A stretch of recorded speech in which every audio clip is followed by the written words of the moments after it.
Turkish president है रजब Tayyip Erdogan, उनको जहर दिया गया है। उनकी हालत बहुत इस वक्त खतरे में है और बहुत ही कोई बुरी हालत में इस वक्त। लेकिन मुझे जो चीज़ परेशान करती है वो ये है कि जिस तरह इंडिया का डिफेंस बजट बढ़ रहा है, कल मैंने आपसे कहा था कि $81.4 billion. We are a total कद्दू and they are totally progress oriented people. ये खबर बिजली की तरह गिरी हम पाकिस्तानियों पे, खासतौर पे।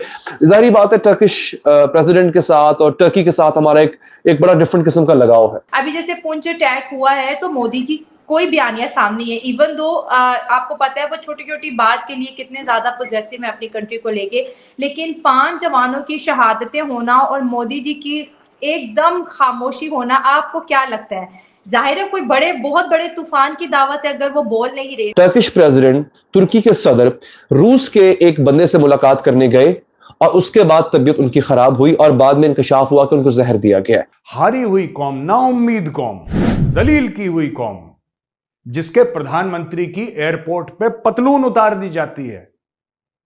एडिटर साहब, अगर वो पैंट उतरी हुई इनके प्राइम मिनिस्टर की फोटो है तो जरा दिखाइए, जरा अगर आपको मिलती है तो कहीं इंटरनेट से, पतलून उतरी हुई। लेकिन for us the important question is, will Chinese offer Pakistan something like NATO style defence? अभी यहाँ पे क्या होता है, पूंछ अटैक होता है, वहाँ पे जाहिर बात है उनके जवान मरे हैं, उन्हें गुस्सा आएगा। और हमारे यहाँ से ये स्टेटमेंट आती है कि अगर यहाँ पे कुछ किया गया तो हम मुंह तोड़ जवाब देंगे। आप ये भी कह सकते हैं कि भाई आप इन्वेस्टिगेशन करें, अगर हमारे यहाँ से कोई हुआ तो हम उसको मुंह तोड़ जवाब। क्योंकि हमें पुलवामा अटैक के बाद में पुलवामा हुआ, उसके बाद बालाकोट में सर्जिकल स्ट्राइक हुई, तो कुछ। नमस्कार दोस्तों, जय हिंद दोस्तों, फिर से आप लोगों के एक सुपरफास्ट के नई वीडियो में आपका स्वागत है। दोस्तों, जैसा कि आप लोग को मालूम होगा कि जो पुंछ हमला है वो हो के अभी तक की पीएम मोदी ने कोई एक्शन क्यों नहीं लिया है, क्या रीज़न है कि अभी तक की उस पर कोई एक्शन लिया गया।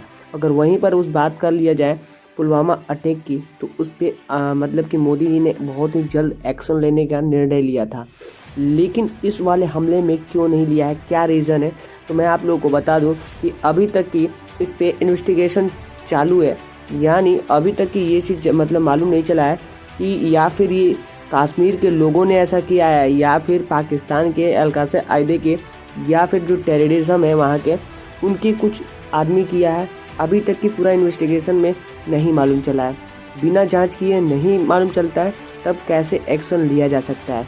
आइए देखते हैं कि पाकिस्तानी मीडिया का सबसे पहले इस पर क्या चर्चा चल रहा है। बिलावल ने कहा मैं आ रहा हूँ, और अभी 6 घंटे पूरे हुए हैं उसके बाद जो है पुंछ अटैक हो गया। तो एक कंट्री है जिसके साथ आपके रिलेशनशिप बेहतर नहीं है, जिससे आप 4 जंगें लड़ चुके हैं, जिससे बहुत ज़्यादा आपके मसले मसाइल रहते हैं, कश्मीर इशू हो या फिर दहशतगर्दी हो या फिर हमारे जो है शेख रशीद साहब हो जो हर टाइम भारत को धमकाते रहते हैं, पाव के बम फेंक दूंगा, घंटियां बजाना बंद कर दूंगा। तो ये सारी चीजें बेसिकली इंडिया का ये एक सीन है महविश, कि वो ना फौरन से रिएक्ट नहीं करते, वो सब चीजें संभाल के रखते हैं। हमारी तरह नहीं कि फौरन से प्रेस कॉन्फ्रेंस बुला ली, इधर भी शोर मचा दिया, उधर भी।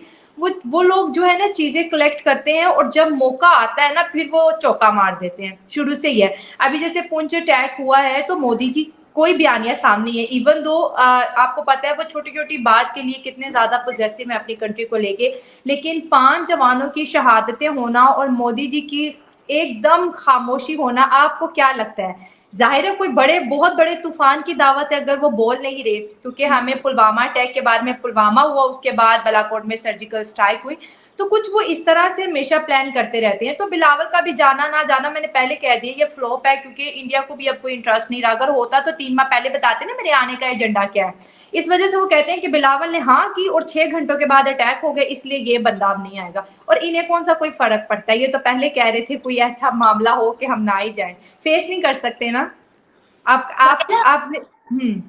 जी जी बोले। मैंने कहा जो आप बोलते हो ना आप उसके लिए रिस्पॉन्सिबल होते हो। और जो बिलावल भुट्टो ने बोला, जिसको पाकिस्तान में भी उनको बहुत ज्यादा लोगों ने ताड़ा, उनको बहुत ज्यादा लोगों ने समझने के इनके बयानियों को बहुत ज्यादा उन्होंने किसी ने पसंद नहीं किया, अगर मैं ये कहूंगी। तो फिर जिनके बारे में कहा है उनके सामने फेस टू फेस होना बड़ी हिम्मत की फिर बात होती है। टर्किश प्रेसिडेंट है रजब तैयब एर्दोगान, उनको जहर दिया गया है। उनकी हालत बहुत इस वक्त खतरे में है और बहुत ही कोई बुरी हालत में इस वक्त टर्किश प्रेसिडेंट है। तो ये खबर बिजली की तरह गिरी हम पाकिस्तानियों पे, खासतौर पे। जाहिर बात है टर्किश प्रेसिडेंट के साथ और टर्की के साथ हमारा एक बड़ा डिफरेंट किस्म का लगाव है पाकिस्तानियों का। तो ये खबर जब आती है तो बड़ी तशवीश होती है। टेरर अलार्म के नाम से एक ट्विटर अकाउंट है जो कि वेरीफाइड है, उसको ब्लू टिक मिला हुआ है। वो कहता है, we are investigating the reports that Turkish president has been poisoned after meeting with Russian official. यानी वो एक रशियन अथॉरिटी के बंदे से मुलाकात कर रहे थे। और एक चीज मैं आपको बताती हूँ, पाकिस्तान ने 75 साल जाया कर दिए कश्मीर कश्मीर करते हुए, और हमें मोस्टली हमारे बुक्स के जो पहला जो पेज होता था उसके ऊपर लिखा होता है पाकिस्तान में जो कश्मीर है ना वो शारक से भी ज्यादा हमारे करीब है। तो फिर एक वक्त था, आपको भी स्कूल से छुट्टी होती थी, हमें भी, क्या हम कश्मीरियों के साथ हैं। जब हमें कश्मीर इतना जान से प्यारा था, इतना प्यारा था, हमने भारत से दोस्ती नहीं की। जब उन्होंने आर्टिकल 370 हटाया, क्यों हमला नहीं किया? जान से प्यारा था तो गवा देते ना जान, दुनिया को पता भी चलता। उन्होंने आर्टिकल हटाया है और हमें यहाँ पर एक चूरन खिला दिया, लाहौरी चूरन। हमला नहीं कर सकते थे ना, हमला कैसे कर देते? अगर हमला करते तो फिर कश्मीर कैसे करते? फिर क्या हम इतना सिलेबस बदलते? फिर क्या हम इतने सिलेबस में से वो लिखी हुई लाइनें हटाते, दोबारा यूथ का ब्रेन वॉश करते?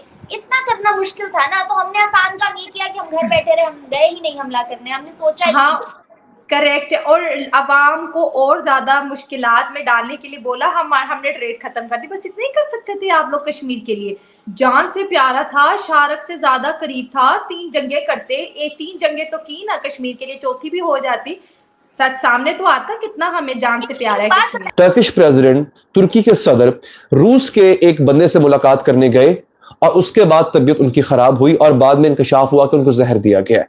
यह खबर सोशल मीडिया पर फैलाई गई है। सवाल यही है कि क्या ऐसा हुआ है?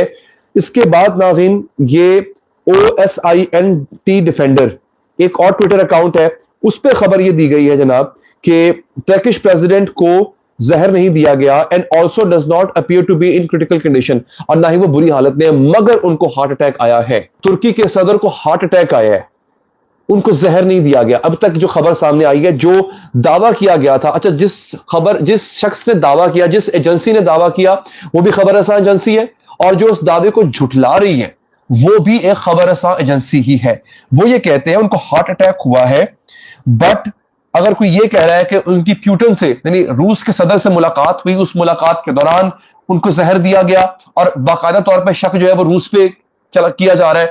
अब ये गलत खबर क्यों फैलाई जा रही है कि रूस के ऊपर वैसे भी इल्जाम लगता है कि ये अपने मुखालिफिन को जहर देता है, लेकिन आप लोगों के लिए जानना बहुत जरूरी है कि रूस तुर्की का मुखालिफ नहीं है। तुर्की रूस का सबसे बड़ा हथियारों का खरीदार है।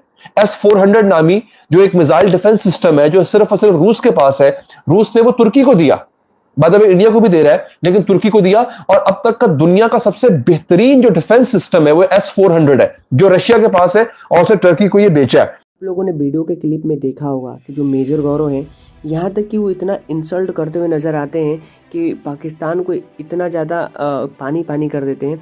वो वहाँ के प्रधानमंत्री को लेकर बोल रहे थे कि वहाँ के प्रधानमंत्री जो हैं वो उनकी पतलून ढीली हो जाती है एक एयरपोर्ट पे, जो कि इस चीज़ को लेकर नहीं होती है कि भारत यानी वो बहुत पहले से अवेयर हो चुके